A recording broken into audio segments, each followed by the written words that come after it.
mianatra eo a-tongotry Jesosy isan'andro.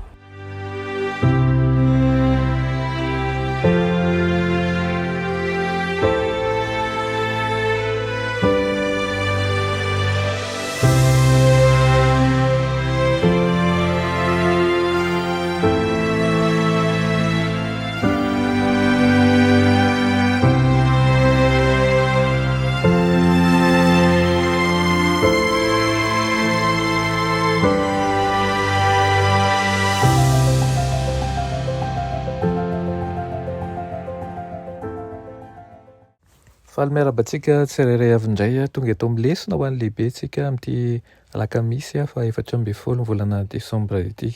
Fifaliana ho atrahiny ho anay ny mandray anao isa-tokantrano anao zao manaraka izao fandarana izao dia raiso fifaliana ihany koa anao ny mandray ny ten'Andriamanitra satria famelomelomana ny fanahintsika izany fa tsy hitondra alahelo na fahakiviana fa dia mifanohitra amin'izany tokoa.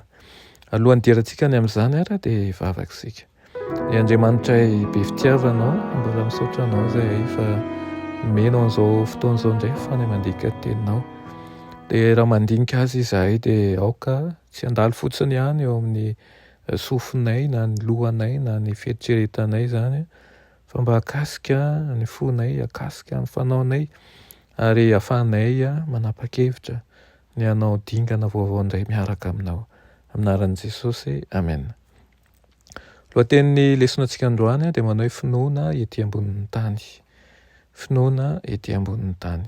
Ao amin'ny Lioka 7:15 izay voasoratra hoe lazaiko aminareo fa omeny rary ny faingany izy kanefa raha avy ny zanak'olona moa ahita finoana ety ambonin'ny tany va izy. Io dia nametraka fanontaniana manokana Jesosy tany amin'ny faran'ny fanoharana anankiray izay nataony. Manao hoe raha avy ny zanak'olona moa ahita finoana ety ambonin'ny tany va izy ozy izy. Amin'ny maha-mpianatry kristiantsika ankehitriny dia ilayntsika ny mahatakatra an'izay tadiavin'i Jesosy. Hitantsika amin'io tantara io fa finoana mamirapiratra na dia ao anatin'ny aizy na aza dia izany ny tadiavin'i Jesosy. Tafiditra ao anatin'ny ireo lisitra ireo izay nanana finoana namirapiratra na dia tao amin'ny tanàna feno aizy na aza. Olona maro izay nanam-pinoana no nasongadin'i Jesosy tao Kapernaona. Hitantsika ao amin'ny Mateo 5 izany misy an'ilay kapiteny jentilisa anankiray niova fo izay nanana finoana lehibe. Hitantsika ihany koa ireo mpinamana efatra izay vodim-pinoana izay nanongotra ny tafontrano mba hitondrany namana izay marary ny paralysisa ho ao amin'i Jesosy. Hitantsika ihany koa any amin'ny Marka misy an'i Bartimeo ilay lehilahy jamba taloha izay nanana finoana namirapiratra tao Jeriko. Ary rehefa manan-tena isika izany fa manana finoana lehibe ny vahoaka an'Andriamanitra. Saingy natao Nazareta tanàna naterahan'i Jesosy aza ange dia nametra ny asa fanompoana nataon'i Kristy ny fahakelezan'ny finoana mba tsy ilazana hoe ny tsy finonim-ponina mihitsy tao aza. Raha teo anivon'ny mpianan'i Jesosy dia imbetsaka no nilaza momba ny Israely hoe ry kely finono, ry kely finono. Ary izao no lazain'i Jesosy ao amin'ny Mateo 7:12 ry taranaka tsy mino sady efa nivadika hozy izy. Ity izany dia tena misy lesona anankiray azontsika piarina ankehitriny. Any amin'ny toerana izay tsy ampoizina dia tena ahitana finoana.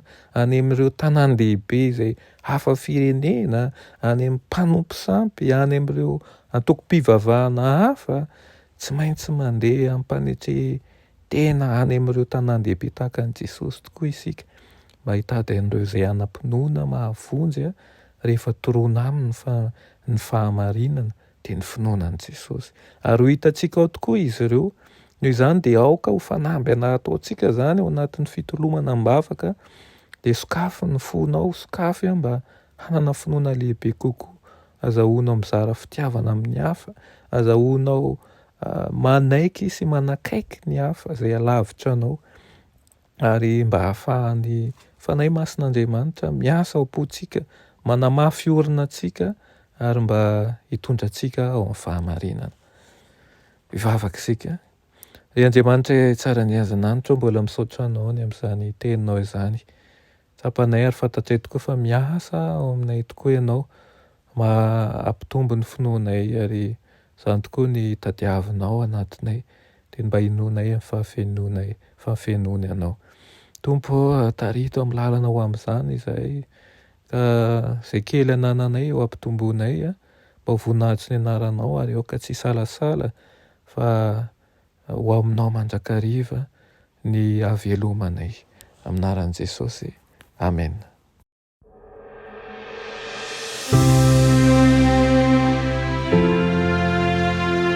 Mianatra eo an-tongotry Jesosy isan'andro.